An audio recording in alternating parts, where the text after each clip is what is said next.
ముఖ్యమంత్రి గారు చూస్తున్నారు కాబట్టి తమ ద్వారా విన్నవించడం ఏంటంటే ఆ బ్రిడ్జ్ తొందరగా కడితే ఇటువైపు అటువైపు ఉండే ప్రజలకు, అంబర్పేట ప్రజలకు, అటు మలక్పేట ప్రజలకు వినియోగంగా ఉంటుంది. ఆ తర్వాత అందరికీ లాభం చేకూరుతుందని తమ ద్వారా ముఖ్యమంత్రికి విన్నవించుకుంటున్నాం అధ్యక్ష. అదేవిధంగా అంబర్పేట నియోజకవర్గంలో ఒక పెద్ద హిందూ శ్మశాన వాటిక ఉంది అధ్యక్ష. ఆ తర్వాత ముస్లిం గ్రేవ్ యార్డ్ కూడా ఉంది అధ్యక్ష. అవి రెండింటిని కూడా డెవలప్ చేస్తే ఇంత క్రితము మన టీఆర్ఎస్ గవర్నమెంట్లో శ్మశాన వాటికలు భారీ ఎత్తున డెవలప్మెంట్ చేయడం జరిగింది. తమతోటి విన్నవించడం ఏంటంటే ముఖ్యమంత్రి గారికి చెప్పి ఆ రెండు గ్రేవ్ యార్డ్లు డెవలప్ చేస్తే బాగుంటుందని మీ ద్వారా కోరుతున్నాను అధ్యక్ష. మంత్రి గారు నోట్ చేసుకోవడం జరిగింది అధ్యక్ష. మినిస్టర్ గారు సభ్యులు చెప్పిన అంశాలని నోట్ చేసుకోవడం జరిగింది అధ్యక్ష. శ్రీ కేఆర్ నాగరాజు గారు. ధన్యవాదాలు అధ్యక్ష.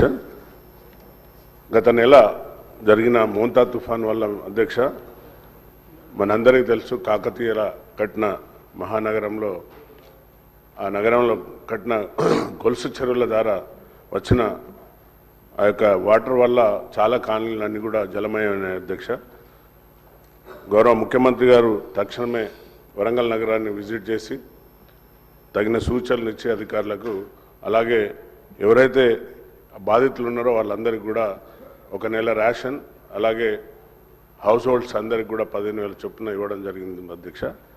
అలాగే మరణించిన వారికి కూడా 5 లక్షలు ఇవ్వడం మేము మా తరఫున మరి వర్ధనపేట నియోజక తరఫు నుండి కూడా ధన్యవాదాలు తెలుపుతున్నాను అధ్యక్ష. ముఖ్యంగా అక్కడ గోపాల్పూర్ చెరువు అని ఉంటుంది అధ్యక్ష.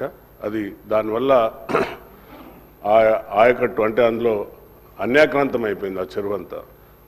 గత 10 సంవత్సరాలలో ఆ చెరువు యొక్క రూపురేఖలు మారిపోయి ఆ వచ్చిన వరద వల్ల ఆ చెరువు కట్ట తెగి వివేక్ నగర్ కాలనీ అని ఉంటుంది అధ్యక్ష, చెరువు కట్ట కిందనే. అది మొత్తం కూడా పాపం ఉద్యోగస్తులందరూ కూడా ఎంతో కష్టపడి సంపాదించిన డబ్బుతో కట్టుకున్న వారి హౌస్ హోల్డ్స్ అన్నీ కూడా సుమారుగా ఒక్కొక్కరికి 15 లక్షలు, 20 లక్షలు, 25 లక్షలు ఒక్కొక్కరికి నష్టం జరిగింది అధ్యక్ష.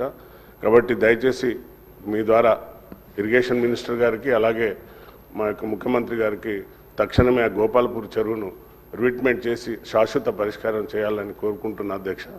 రెండో విషయం, సభ్యుడు మాట్లాడుతూ బాంబులతో పేల్చేస్తున్నారని అసత్య ప్రచారాలు ఇక్కడ కూడా మాట్లాడడం సిగ్గుచేట అధ్యక్ష.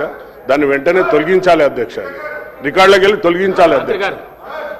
భాష మంచిగా మాట్లాడమని సభ్యులు చెప్పిన అంశాన్ని నోట్ చేసుకోవడం జరిగింది అధ్యక్ష. శ్రీమతి కోవాలక్ష్మి గారు.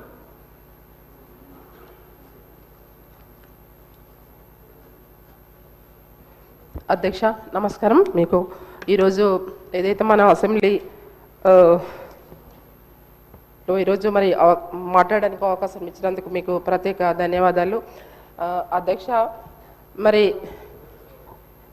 మా కొమరంభీం జిల్లా ఆసిఫాబాద్ కాన్స్టిట్యుయెన్సీ మొత్తం కూడా ఆదివాసీ ప్రాంతం ఎక్కువ ఉంది. మొత్తం కూడా నా నియోజకవర్గంలో 10 మండలాలు ఉన్నాయి అధ్యక్ష. ఇప్పటి వరకు మరి కాంగ్రెస్ ప్రభుత్వం వచ్చి ఇప్పటి వరకు మరి 2.5 సంవత్సరాలు అయినా కూడా మరి మెయిన్గా రోడ్ సమస్యలు చాలా ఉన్నాయి అధ్యక్ష. ఏదైతే ఆసిఫాబాద్ నుంచి ఉట్నూరు వరకు రోడ్డు చాలా ఇబ్బందికరమైన పరిస్థితి ఉంది అధ్యక్ష.